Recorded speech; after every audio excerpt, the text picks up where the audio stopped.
So I was so grateful for you to share a little bit about your family. They sound like wonderful people. What do you want people to know about Steve? And people won't hear my questions, so if you don't mind telling me how many kids you have and where Steve falls in that, and then tell me a little bit about him.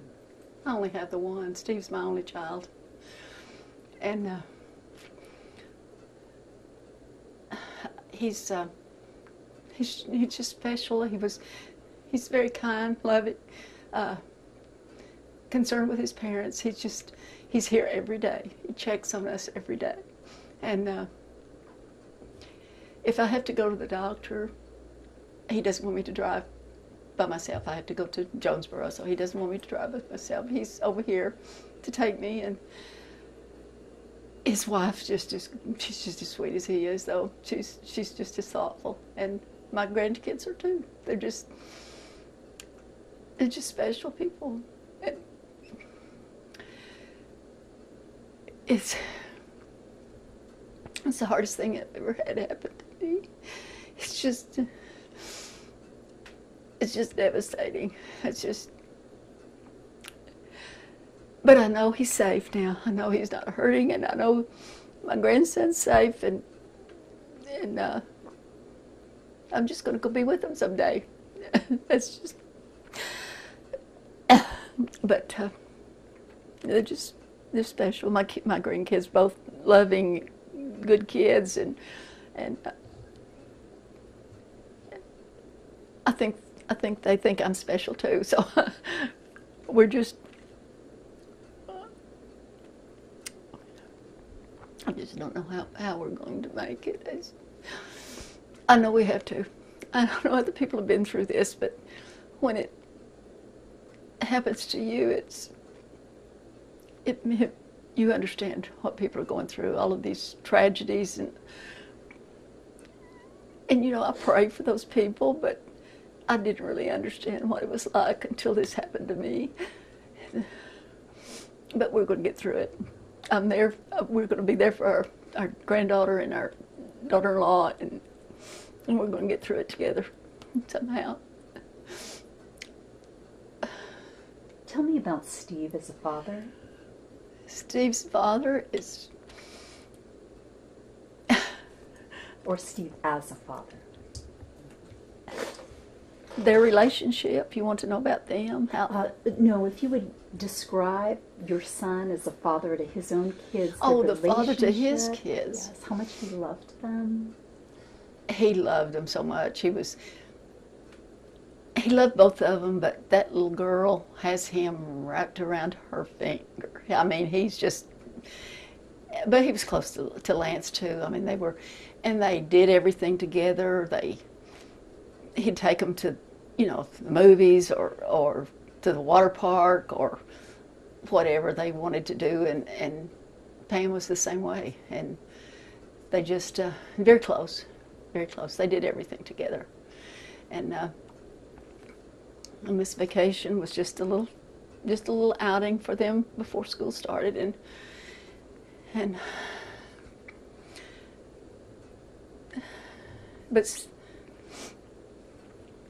you can tell by looking at their pictures. You can tell they're happy. They were happy. I mean, it was always smiles, and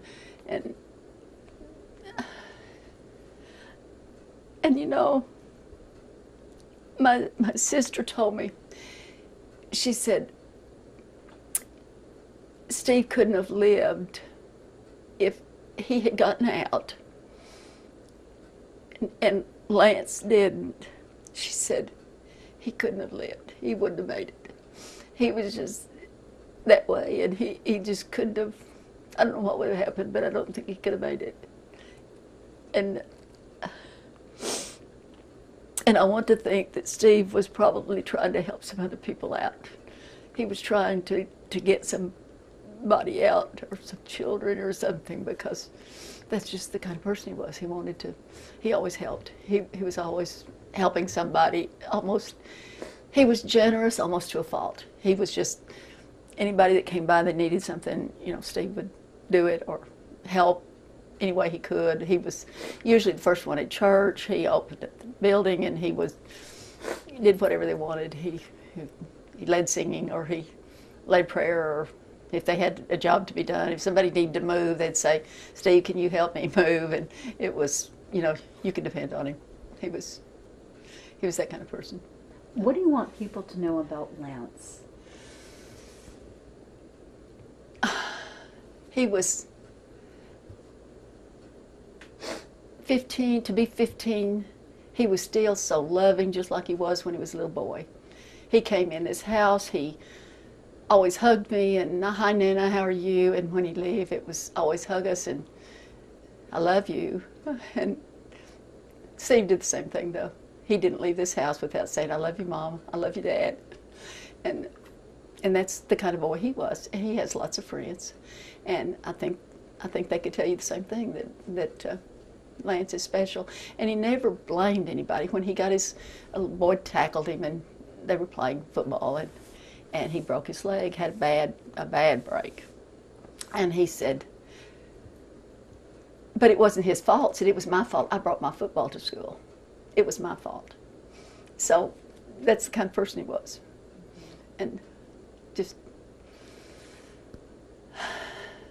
And she's like that too, but she's not quite, Loren is not quite as open with hers. Lance was more loving toward you. But I mean, she loves you, but she's not as, she's kind of shy a little bit. She's not quite. But then she showed, after this accident, she showed that she's just as loving as he was. She did amazing things. Lance and Loren, a close relationship? Yes, very close.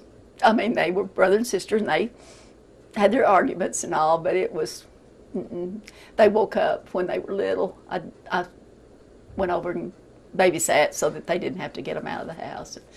I would go in, peek in. They were in the same bedroom then. He was in a little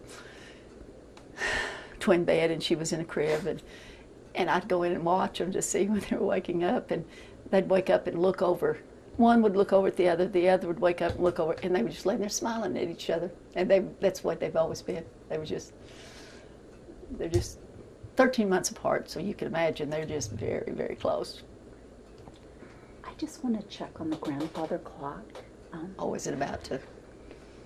Because I know it's going to chime. How close are we?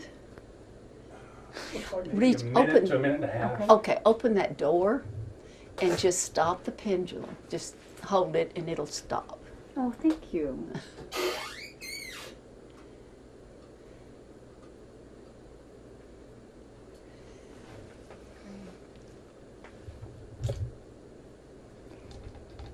Are we good? We're good. Great. Now, some of this you can cut out, right? Oh, absolutely. So let's talk about the trip. Your daughter-in-law stayed. Can you just give us a little accounting? Pam stayed, and the rest of the family went on the boat. Is that correct? She doesn't swim, and she's not a water person. I mean, she takes the kids, but she doesn't go in, so she didn't want to get on that boat.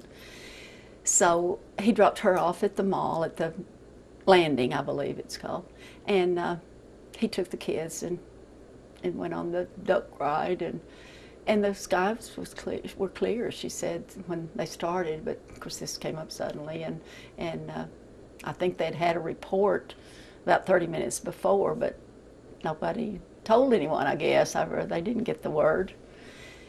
I don't know what happened. It was sudden, but no, she went shopping, and she he was supposed to come back and pick her up at a certain time, and so she waited, and she said, I was kind of wandering around and waiting, and finally she called him, and she said, he said, Pam, it's bad. It's really bad. And she said, I told him I loved him, and he told me he loved me, and I said, tell the kids I love them. And I don't know what happened. I don't know if the lost service or, what happened, but it was, that's the last thing she said, she heard, and then she didn't know anything still until a policeman came and found her. But Loren had come to, she was at the hospital, and she described her mother and told them where she was, and this policeman went and he found her and brought her to the hospital, and so that's when she knew what had happened. And then Loren told me that kids were screaming on the boat and trying to find their parents, screaming for their parents, and she said, I guess it started tilting, the boat did, and she said, I looked over at Bubba, she called him Bubba, and said, I love you, Bubba. He said, I love you too, but she said, I couldn't find my daddy. And then she said the next thing she remembered was trying to get out, and she said, I wasn't strong enough, I couldn't pull myself out, and a man tried to pull her out, but he couldn't, and then she said, and then another man came, and she said, my lungs were burning, and she said, but that man jerked her out. He said, he just jerked me out, and she went to the top, and she said, I felt hair. She said, I thought it was hair on my arm, and she said, I looked down, and it was a child, and she didn't remember whether it was a boy or a girl. She said it was a little child, and she said the child was sinking. And she said, I just dove under and got under the child and pushed him up and held him up and talked to him, let him float until someone from this boat that was, I think, called the Branson Bell, maybe. Anyway, and they pulled them out. And when they did, and somehow, I don't know if it's when they kind of threw her up to someone there, she hit her head and she had a concussion. But she spent the night in the hospital, and then in the next evening, I think they dismissed her and said, she was going to be okay. But she felt really bad because she said, I saw children all around me in the water screaming.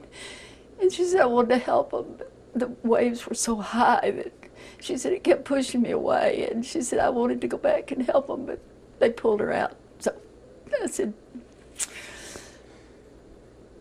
said, Loren, how did you do that? How did you know how did you do it? She said, well, I just thought it was the thing to do. It was the right thing to do. I needed to help that child. And that's kind of the way I want people to remember her. And Lance, too, is they were caring and loving, and they helped other people before they helped themselves even. She was more concerned with that child than she was her own safety, because she's a good swimmer, and she could probably have made it to that boat, maybe. But she stopped and helped that child, so. And I told her, I'm just so proud of you, and you're so brave. And she said, but Nana, I was scared. I said, but you did the right thing. You did what you had to do, even though you were scared. And and I just want everybody to know how well they were treated at Branson. The people there were just wonderful.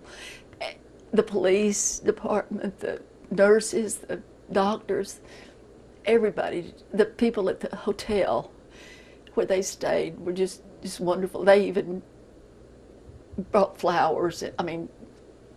Even, I think, gifts. He said that the employees all wanted to do something, and the Red Cross, they, I think, put all the families up in a room for 2 or 3 nights. And Loren lost her glasses. She wears glasses, and one of the nurses, I don't know how she knew, but she said, Loren, I understand you lost your glasses. And she said, yes, ma'am. She said, where do you have your eyes checked? Who does this? And Loren told her. The nurse called the doctor, and they sent the prescription, and she came in with a new pair of glasses, and she paid for them. She would not accept any money. And Loren said, she showed them to me, and she said, it says Ralph Lauren on here. Nana, I don't know what that means. And I said, honey, it means they're expensive. And that nurse didn't have to do that. Another nurse just went out and bought her Chinese because she wouldn't eat. And she said, what do you like? And Lauren says, and how much do I owe you? And she said, you don't owe me anything. And one of the doctors, or maybe more than one, I don't know, they had Build-A-Bears for all the children. She had a Build-A-Bear she brought home. Another nurse, Steve had the keys in his pocket, and of course they didn't have any way to get the car. And a nurse said, my father owns the Ford dealership here, and if we have your permission, he'll come and get this car. He took it, and they made a new key fob and brought it back to the hospital. And she said, and don't try to pay me. Don't try to pay us. We won't accept it. And I said, those people were just the kindest, best people. And I just appreciate them so much. I just can't thank them enough for what they did for my family.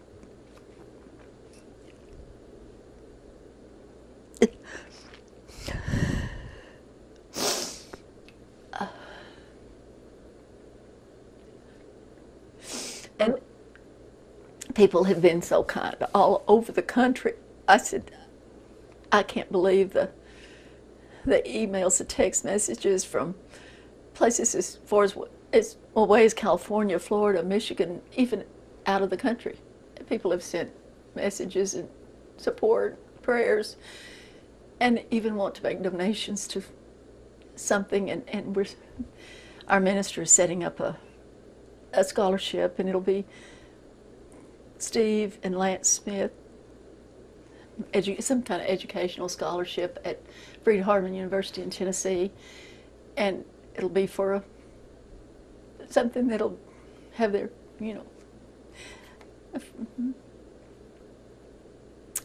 I like that. I like that better than just flowers, or because that's going to be a memory that, it's going to be something to last. People will remember. And the soccer team here, the Osceola Parks and Recreation, they told us that they were going to dedicate this soccer season to Lance. He used to play soccer. And I thought that was just a kind gesture too. And I think that's because that's the kind of people they were, and everybody loved them, and they know what they were like. So earlier you were telling me that Loren told you about something that happened on the ambulance and some words that were said. Would you tell that to me again? she said when she got on the ambulance, that's when she woke up, and it's the first thing that she remembered after she was pulled out of the water. She woke up in the ambulance, and she said, and then they rolled this other stretcher in, and it was a little girl. And she said the little girl raised up and looked at her, and then reached over and grabbed her hand and squeezed so hard. She said, she nearly squeezed my hand off, but said, I didn't mind. Said, we held hands the whole way to the hospital. And the child that she pulled out of the water, she said when she got them up, the child said, you're my angel. And I said, it's Loren. So, yeah. And just for clarification, the child who was in the ambulance with her, was that different than the child Yes. she raised up? Okay, Yes, very good. it was a different child. Tell me how Loren is doing now. Is she able to sleep? Does she eat? What is she worried about? She's not sleeping well. She said last night when they got home, I asked her if she wanted me to spend the night. And she said, please do, because I need to sleep and I can't sleep. I'm afraid my mom will need me. And so I said, okay, I'll spend the night. And she came in and laid down in the living room. We were still talking, and she wrapped up in a blanket and laid down on this beanbag chair, I guess, and curled up, and she finally went to sleep. So I just slept on the couch so I could watch her.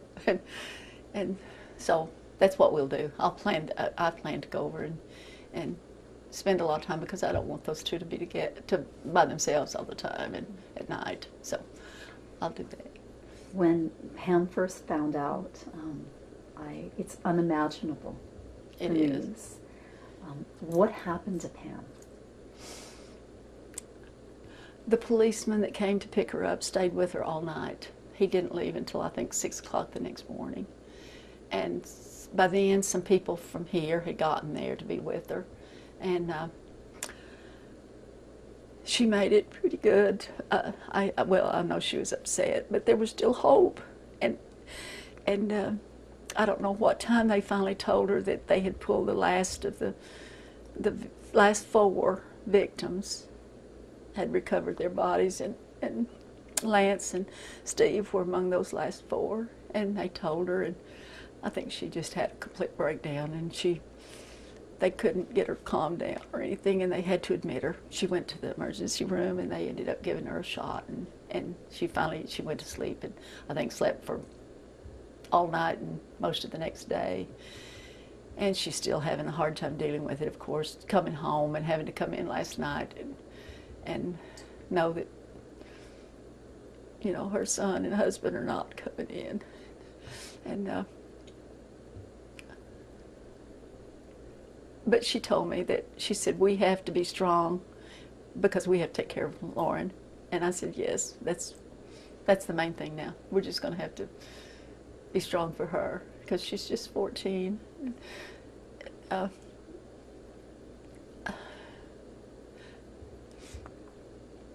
did you find out what had happened? Would you tell me where you were? And I was at their house because they have a dog, and so I was staying over there. And during the night, and I don't know what time it was, might have been 1:30 or so, I heard the dog bark, and then I heard the doorbell. Went to the door, and it was our minister and another couple from church who came over to tell me, and I knew it was bad, because why would they come to the house at that time of night? And they told me, and we came to my house and told my husband, and they left and went straight to Branson then to be with her. And my husband just could not accept it. He kept asking me questions. They had told him all of this, but he just couldn't accept it. He just kept saying, who was it? Who was it? But that's how I found out. It was probably 1:30 or so in the morning. And then it was all day that next day that, it was toward the evening before we found out, that they had recovered them. And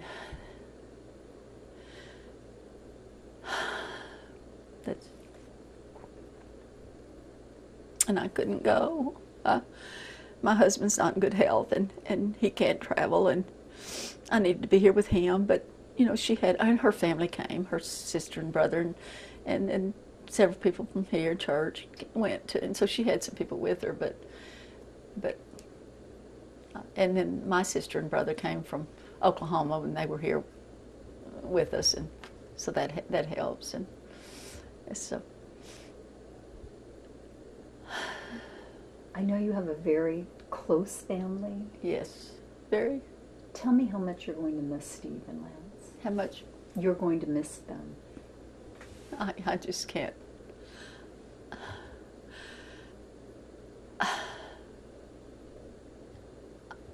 I can't imagine what it's going to be like. Like I said, my son was here every day, 2 or 3, 4 times a day. He didn't want my husband to go out and get the mail. He might fall. He came over here to make sure the mail was in. He came over to check the house at night. He would come over and make sure the door was locked, because he didn't, it was every day. And I don't know how we'll deal with that. I just don't know.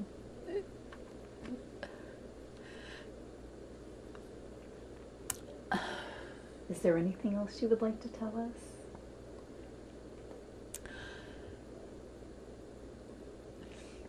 Just tell your family every day you love them.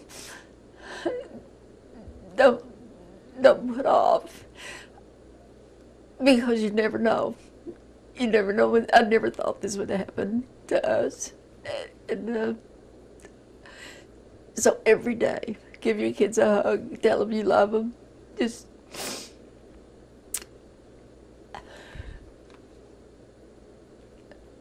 And I hope that I'm going to be a better grandmother, a better wife, and a better mother-in-law because of this, because I want us to,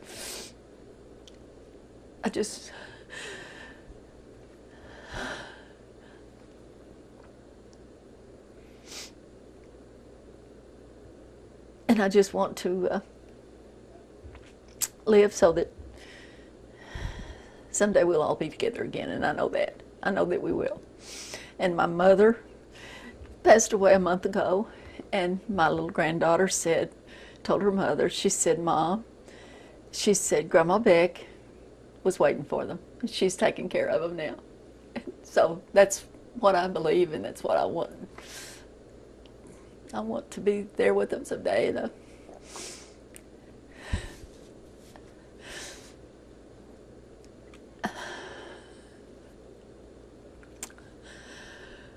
Thank you.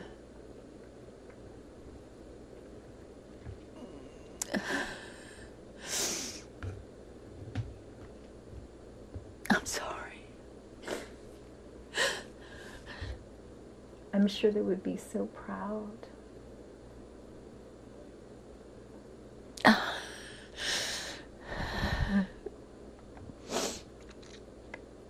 You just want to wake up and let this is a nightmare.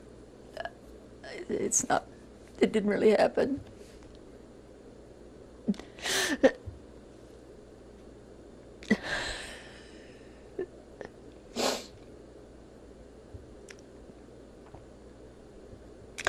But my family's coming, all of them. I have cousins, I have nieces, nephews, they're coming to be with me. I have one cousin who's he's not in good health at all. And I said, you don't have to come. I know you love me and I know you'd like to be here, but I know you're not able. And he said, I do love you and I'm going to be there. So, you know, that's the kind of family I have, and they're going to be here to support me. And so we're going to make it.